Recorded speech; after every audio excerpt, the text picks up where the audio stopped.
ஒன்றிய அரசு கொண்டு வந்துள்ள புதிய குற்றவியல் சட்டங்கள் தொடர்பாக பொதுமக்கள் 15 நாட்களுக்குள் தங்களுடைய கருத்துக்களை தெரிவிக்கலாம் என்று அறிவிக்கப்பட்டிருக்கிறது.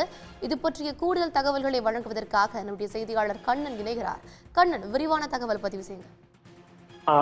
ஒன்றிய அரசு இந்த இந்திய தண்டனை சட்டம் மற்றும் இந்திய குற்றவியல் நடைமுறை சட்டங்கள், இந்திய சாட்சி சட்டங்கள் ஆகியவற்றை பாரதிய நியா சங்கீதா, பாரதிய நாதிக் சுரக்ஷா சங்கீதா என்று மாற்றம் செய்யப்பட்டு கடந்த ஜூலை மாதம் முதல் இது அமலில் இருந்து வருகிறது.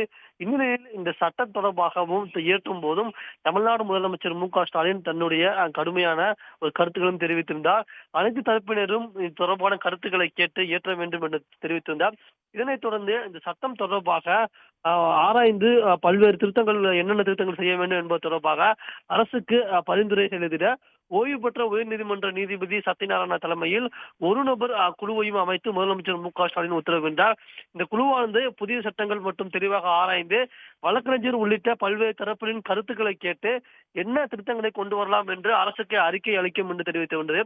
அதன்படி பல்வேறு தரப்பினரின் கருத்துக்களை கேட்கும் விதமாக பொதுமக்கள் 15 நாட்களில் தொடர்பான கருத்துக்களை தெரிவிக்கலாம் என்று அறிவிக்கப்பட்டது. அதன்படி இதற்கென்ற தனியாக உருவாக்கப்பட்டுள்ள இணையதளம் மூலம் பொதுமக்கள் தங்கள் கருத்துக்களை 15 நாட்களில் தெரிவிக்கலாம் என்று அந்த ஒரு நபர் குழுவானது தற்போது அறிக்கையை தகவலை வெளியிட்டு உள்ளது. கண்ணன், உங்களுடைய விவரங்களுக்கு நன்றி.